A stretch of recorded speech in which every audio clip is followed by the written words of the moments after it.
So I got to tell everyone the legend of the Feu Follet, and I would like to point out that I thought it was pronounced Feu Follet at first, but I interviewed a former folklore professor, and he said that it's actually pronounced Feu Follet.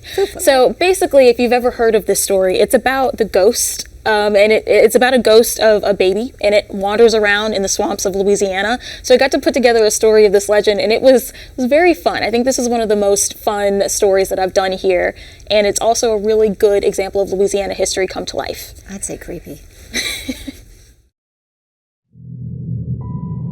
Deep in the heart of Louisiana's bayou, it's easy to lose your way in the night. Maybe it's the darkness, or is it the shadows, or is it the spirit of the Feu Follet? Can you find me? Can you find me? One can only hope that if they are ever so unlucky as to cross paths with this entity, that they make it home alive. Many people describe them as the souls of unbaptized babies who were roaming in limbo. And you would see the light of their souls at night. And people used to claim that they would try to lure people away from the right path, to like get them lost in the prairies or the woods. My aunt and uncle remember it and told lots of stories about seeing, the round bales that you see out now. They were as big as that, and they would roll and bounce, along the ground.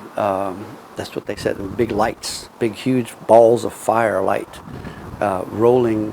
And my aunt specified that they looked blue, whitish blue. There was a blue tint to them. As the story goes, the faint light of the Feu Follet would shine for travelers walking Louisiana's roads and bayous at night.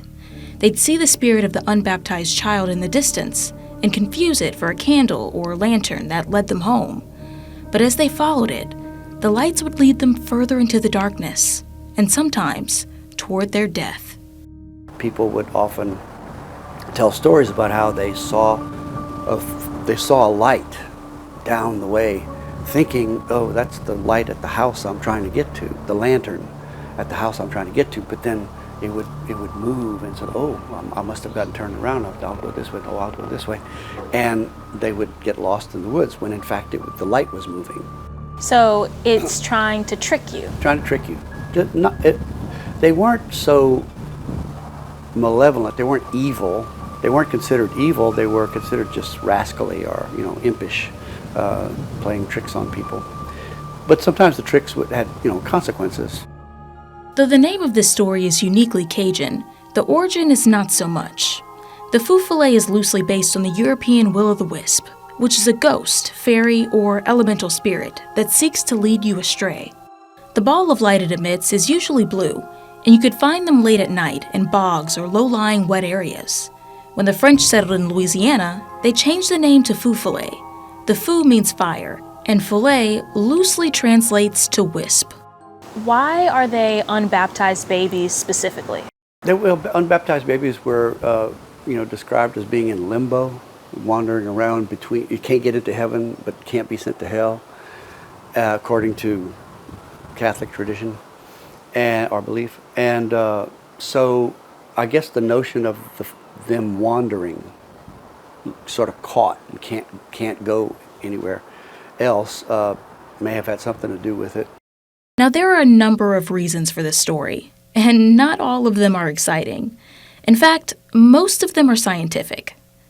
The light that travelers saw was most likely a product of gas. Barry took me to a lot on his property where his aunt encountered the Feu Follet to give me a better idea.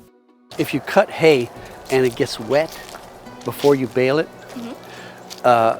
sometimes it produces methane and it will spontaneously combust. We had a fire that the fire department had to come and put out some bales of hay that were baled wet, and they started smoldering and caught fire.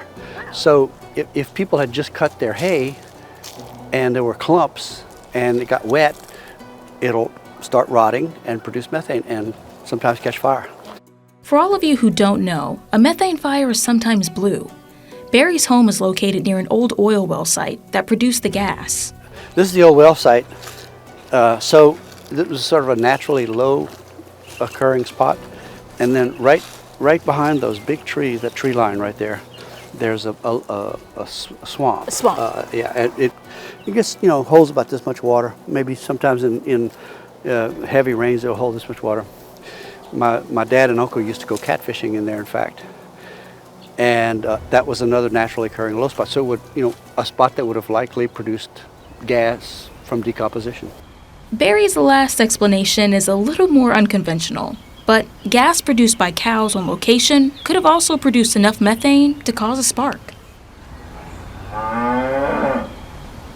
Now, if you ever come across the Feu Follet, here's what you should do. You could avoid having them make you get lost by planting a multi-blade knife, a pocket knife, into a fence post or a stump, and sticking it. And apparently the Feu Follet was interested in its own reflection and would come and dance around the blades and play in the blades, and that way you could get away. I'm not here to tell you what's true or not. That's up to you to decide. But this Halloween, when you're walking through the darkness, don't follow the light. You may not come back.